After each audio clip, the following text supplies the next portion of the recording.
In first year, I actually had a really unfortunate circumstance happen to me, which made my faith spiral completely. So I thought, you know what, Lord, I'm going to go off for 2 weeks and do whatever I like.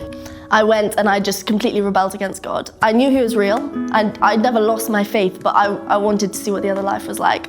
And then after that 2 weeks, I just lived with 2 years of shame. My heart felt genuinely strangled in my chest, like it was very closed off. I'd still go to church, but I didn't want to meet anyone. I felt like a walking skeleton, to be quite honest. All of the joy and the life was gone. I was so ashamed of what I'd done in those 2 weeks. I didn't have any Christian friends. I was very closed off from the church, from my parents. No one knew what had happened to me.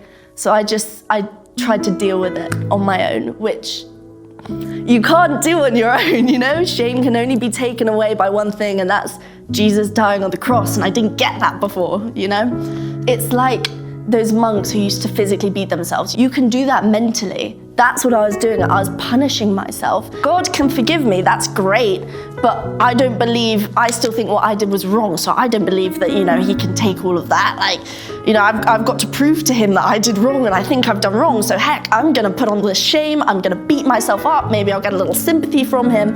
It doesn't work like that, and it doesn't have to. He wants to take it from you, all of it, and even if you mess up next week or tomorrow, God promises to continue the good work he does in you. Today, Jesus dying on the cross for me means that I don't have to bear that shame, that I'm allowed to have joy in life.